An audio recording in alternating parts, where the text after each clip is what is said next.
La meilleure chose que tu peux apprendre, c'est comment est vraie la parole de Dieu et comment Dieu t'aime. Dieu veut le meilleur pour toi. Il veut que tu vives vieille, 120 ans. Oh là là!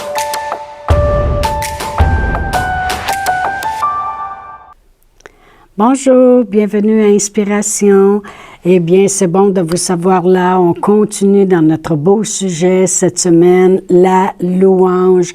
Beau temps, mauvais temps. Amen. Alors, on peut voir tellement dans la parole de Dieu combien il nous est commandé et recommandé et encouragé de louer notre Dieu. Amen. Alors, vraiment, le louange, qu'est-ce que c'est? On a vu que c'est l'expression de notre âme, c'est l'expression de notre foi. Et on va regarder aussi aujourd'hui que la louange, c'est le contraire de murmurer, chialer, se plaindre. C'est complètement le contraire. Des fois, les gens disent, c'est quoi au juste vraiment la louange? C'est complètement le contraire. Autant une personne chiale, se plaint tout le temps, bien, tu fais le contraire. C'est que tu remercies Dieu, tu es content, tu es dans la joie, tu parles de la grandeur de Dieu. Amen. Vraiment, plus tu vas louer, plus tu vas éliminer le murmurage. Parce que plus la louange est dans sa bouche. C'est pour ça que David il disait, la louange, elle est continuellement dans ma bouche. Pourquoi? Parce que ça élimine. Ça élimine de parler des circonstances. Ça élimine le murmurage et le chiolage. On va regarder dans Exode 16. Et ici, les enfants d'Israël sont dans le désert. Ils ont été libérés. Ils ont vu, ils ont chanté quand ils ont passé au travers la mer à sec. Ils ont vu qu'ils ont sorti de là avec toutes les richesses et toutes les choses. Mais là, ils veulent avoir du pain. Ils s'ennuient de manger du pain. Alors, ils ont murmuré, puis ils ont chialé. Et on va aller à Exode 16, puis je vais lire le verset 4. Alors, l'Éternel dit à Moïse, « Voici, je ferai pleuvoir pour vous du pain du haut des cieux. Le peuple sortira et en ramassera jour par jour la quantité nécessaire afin que je le mette à l'épreuve et que je vois s'il marchera ou non selon ma loi. » Alors, ce que Dieu a dit, « OK, c'est correct, j'ai entendu la demande, le chiolage qu'ils ont fait, et puis il a dit, je vais faire pleuvoir du haut des cieux du pain. » Puis ils iront ramasser ça, puis ils ramasseront ça un jour à la fois. Autrement dit, pas en ramasser là, 2 chaudrons pleins, puis après ça, on reste à la maison pour la semaine. À tous les jours, ils en ramasseront, puis la quantité nécessaire pour leur famille aussi. Alors, il dit, je vais les mettre à l'épreuve. Alors, au verset 7, la parole de Dieu dit, « Et au matin, vous verrez la gloire de l'Éternel, parce qu'il a entendu vos murmures contre l'Éternel. » Puis vraiment, si je regarderais au verset 2, je vais revenir à mon écriture, vous allez voir. Ça dit, lorsqu'ils ont chialé, ça dit, « Et toute l'assemblée des enfants d'Israël murmura dans le désert contre Moïse et contre Aaron. » Moïse et Aaron, c'est ceux qui les conduisaient.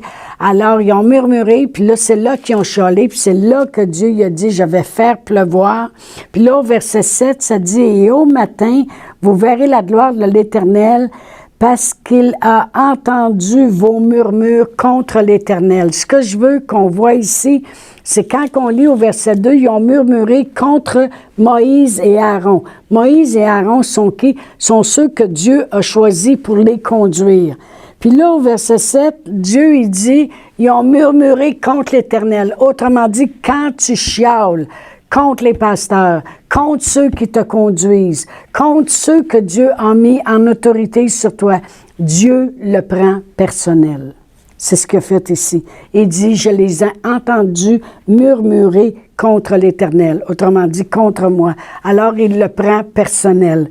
Et il dit, c'est correct, j'ai entendu, je vais faire pleuvoir pour eux. Alors, on va aller, c'est ça, il le fait. Mais qu'est-ce que je veux qu'on voit par ces écritures-là? c'est que Dieu a fait pleuvoir. Puis si on continuerait de regarder, vous lirez tout le chapitre. Je veux qu'on remarque, premièrement, Dieu y a mis à l'épreuve leur obéissance puis leur foi. Et il dit, je les mettrai à l'épreuve. Ils sortiront à tous les jours pour en ramasser, puis ramasseront la quantité pour leur famille. Alors, si vous lisez tout le chapitre, on ne passera pas au travers de tout, mais je veux que l'on voit quelque chose, c'est qu'ils n'ont pas fait ça. Ils ont commencé à en ramasser plus. Puis là, qu'est-ce qui est arrivé? Le lendemain, quand c'est venu le temps de ressortir, ils ont pensé, on n'aura pas besoin de sortir, on va aller fouiller dans nos réserves, mais les vers se sont mis là-dedans. Parce que Dieu voulait les apprendre à quand est-ce que vous allez obéir à qu'est-ce que je dis. Je vous ai dit de sortir à tous les jours. Premièrement, ce que Dieu voulait, c'est qu'à tous les jours, ils mettent leur foi en action, que la manne, on l'appelait la manne, ce que Dieu avait fait descendre, que la manne serait là. Il dit, ayez pas peur, je vais être fidèle à tous les jours. Sortez à tous les jours ça va être là. Mais il y en a qui ont dit, au cas que demain, il n'y en aurait pas, on va aller en ramasser plus. Puis Dieu, il a entendu le murmure. Et puis Dieu était en colère. Puis Dieu, il a dit, quand est-ce que cette génération va vraiment m'obéir? Mais où je voulais mettre l'accent, c'est que Dieu entend le chiolage. Il entend les louanges et il répond à la louange. Mais il entend aussi les murmures et les chiolages que le monde font. Et qu'est-ce que ça le fait? On va aller au psaume 106, puis je vais lire le verset 24 et 25 dans le psaume 106. Et voilà, j'arrive. 106, je vais lire le verset 24 et 25. Ça dit, « Ils méprisèrent le pays de délices, ils ne crurent pas à la parole de l'Éternel, ils murmurèrent dans leur tente et n'obéirent point à sa voix. » Voyez-vous, quand ils rentraient dans leur tente, là, tu sais, des fois, le monde, ils pense qu'ils n'ont pas chiolé, là, mais quand ils sont arrivés chez eux, là, le mari et la femme sont assis puis se sont mis à chialer, puis ils pensent, ben là, Dieu n'entendra pas, au moins on n'a pas chiolé devant eux autres. Eux autres, quand ils arrivaient dans leur tente, là, la parole de Dieu nous dit qu'ils murmurèrent dans leur tente et n'obéirent point à sa voix. Voyez-vous, Dieu entend quand tu chiales. Amen. Et la raison qu'il demande tant de louanges, c'est pour t'empêcher de passer ton temps à murmurer, te plaindre et chialer. Amen. Alors Dieu les a entendus.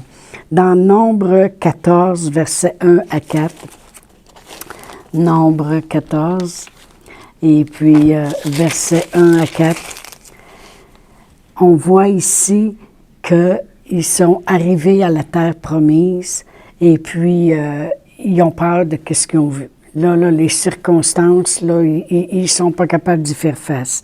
Ça dit, toute l'assemblée éleva la voix et poussa des cris, et le peuple pleura toute la nuit. Hey, il y a 600 000 personnes, puis ils pleurent toute la nuit. Ça ne doit pas être beau dans le camp. Tous les enfants d'Israël murmurèrent contre Moïse et Aaron, et toute l'assemblée leur dit, « Que sommes-nous morts dans le pays d'Égypte, ou que sommes-nous morts dans le désert? Pourquoi l'Éternel nous fait-il aller dans ce pays où nous tomberons par l'épée, où nos femmes et nos enfants deviendront une proie? Ne vaut-il pas mieux pour nous retourner en Égypte? » Et ils se dirent l'un à l'autre, « Nommons-nous un chef et retournons en Égypte. » Autrement dit, on a vu tantôt que pour du pain, ils chiolaient. Après ça, quand est venu le temps d'entrer dans le pays, ils ont chiolé. Puis là, ils chiolent encore. C'est du monde qui ne loue pas Dieu. Ils murmurent, puis ils chiolent tout le temps. Et ils ont dit, on arrête aussi bien de mourir en Égypte, on arrête aussi bien de mourir même dans le désert. Mais là, Dieu, il veut nous emmener dans ce pays-là pour qu'on meure. Ben voyons, mourir en Égypte, mourir dans le désert ou mourir là, c'est quoi ton problème? Tu chiales contre ils chialaient continuellement, ils murmuraient continuellement. Autant le murmure va te conduire à la défaite, autant la louange va te conduire à la victoire. Et si vous regardez les Israélites, tout ce qu'ils n'ont pas fait dans le désert, c'est qu'ils n'ont jamais loué Dieu. Sauf la première victoire, quand ils se sont mis à chanter avec les tambourins. Mais toute leur marche dans le désert, à aller jusqu'à la terre promise, ils ont toujours murmuré puis chiolé. Ils auraient dû au moins continuer l'exemple du premier exemple de louange qu'ils avaient fait. Le murmure va toujours te conduire à la défaite, tout le temps, tout le temps, tout le temps. Tandis que la louange va toujours te conduire à la victoire, au miracle de Dieu. Amen. Pourquoi vous pensez que Dieu nous a donné un vêtement de louange? Parce qu'il savait que c'était la meilleure chose qu'on devrait avoir sur nous, c'est la louange. Dans 1 Corinthiens 10, ça dit « Ne murmurez point, comme murmurèrent quelques-uns d'entre eux qui périrent par l'exterminateur. » Il parle ici, tout le contexte, il parle des Israélites dans le désert. Il dit « Ne murmurez point, comme eux autres ont murmuré. » Et qu'est-ce qui est arrivé? Ils ont péri par l'exterminateur. Puis au verset 11, tout de suite après, ça nous dit « Ces choses leur sont arrivées pour nous servir d'exemple. Et elles ont été écrites pour notre instruction, à nous qui sommes parvenus à la fin des siècles. » Il dit vraiment, ça c'est tout arrivé, puis ça devrait nous servir d'exemple. On devrait voir par cet exemple-là de ne pas faire comme eux. Tu sais, si quelqu'un met la main sur le rond du poêle puis il se brûle, je devrais avoir l'exemple de ne pas aller mettre ma main sur le rond du poêle. Alors, ils ont l'exemple. Ça dit, ces choses sont arrivées pour nous servir d'exemple.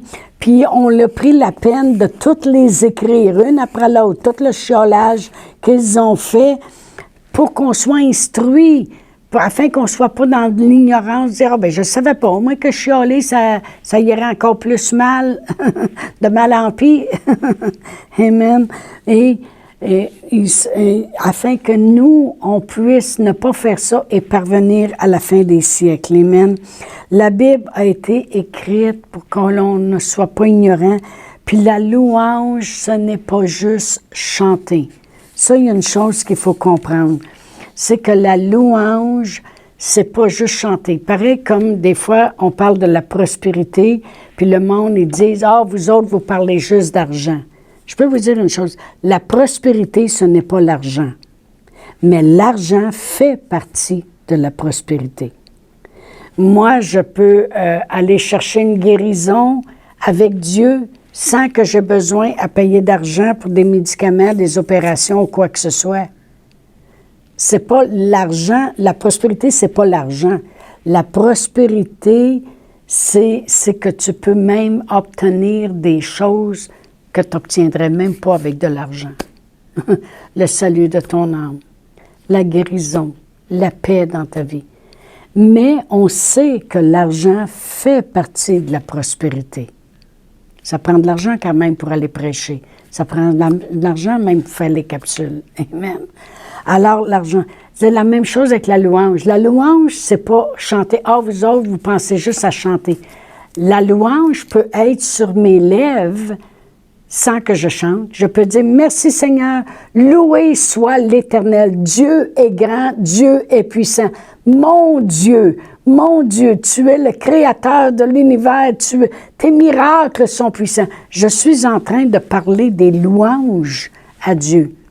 Mais chanter fait partie de la louange aussi. Vous comprenez?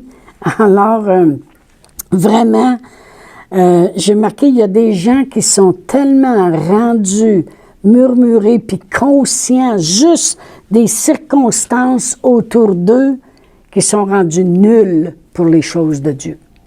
Ils sont tellement conscients du terrestre, puis de tout ce qui se passe, puis « Hey, c'est pas drôle, t'as-tu écouté les nouvelles, puis t'as-tu écouté ça? Hey, puis on s'en va de pire en pire, puis hey, ça va aller mal le sang à terre, puis il va venir un temps que si ça... » Ils sont rendus tellement conscients, puis murmurés de toutes les choses qui se passent, qu'ils sont rendus nuls pour les choses de Dieu, parce qu'ils ne sont pas capables de voir plus haut qu'est-ce qui se passe. J'ai marqué, la louange, c'est lever les yeux et ouvrir notre bouche à sa grandeur. La louange, c'est reconnaître les miracles de Dieu. La louange, c'est célébrer la gloire de Dieu. Souvent, moi, j'aime faire l'inventaire des miracles dans ma vie. Ouais, vous savez, j'ai déjà travaillé dans des magasins et puis j'ai remarqué qu'on arrive à un moment de l'année où il faut faire l'inventaire. Là, on fait l'inventaire de qu'est-ce qui reste, qu'est-ce qui a été gaspillé, qu'est-ce qui a été perdu, qu'est-ce qui s'est fait voler. Faire l'inventaire. Mais savez-vous que moi, je m'habitue chez moi des fois à faire l'inventaire. Faire l'inventaire des miracles que Dieu a fait dans ma vie. Puis là, je commence, puis là, je m'énumère les miracles que Dieu a fait quand il nous a sortis de la base militaire à Sainte-Terre en Abitibi après 4 ans. Et c'est un gros miracle que Dieu a fait un jour, je vous en parlerai de cela. Et qui nous a emmenés après ça au Nouveau-Brunswick. Merci Seigneur. J'aime à faire l'inventaire. L'inventaire. Pourquoi? Parce que ça l'amène de la louange dans ma bouche. Vraiment, je vous conseillerais souvent de vous asseoir et faire l'inventaire des miracles de Dieu dans votre vie. Amen. Lorsque la pression vient, louez. Louez beau temps, mauvais temps. Vous savez, on obtient ce qu'on magnifie, on l'obtient, que ce soit pour qu'est-ce qui n'est pas bon ou qu'est-ce qui est bon. Si tu n'arrêtes pas de magnifier les problèmes dans ta vie, c'est ce qui va se manifester. Si tu n'arrêtes pas de magnifier Dieu dans ta vie, c'est ce qui va se manifester. Alors, magnifions les bonnes choses. Amen. Alors, demain, notre 5e capsule sur la louange, et puis on se revoit avec la louange sur nos lèvres. Amen. À demain.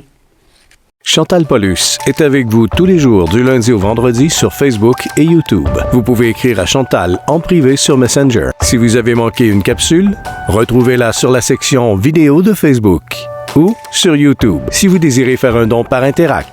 Voici l'adresse courriel capsule.inspiration au pluriel @gmail.com. Le mot de passe est inspiration au pluriel. Vous pouvez aussi faire un don par www.eslr.org/dons.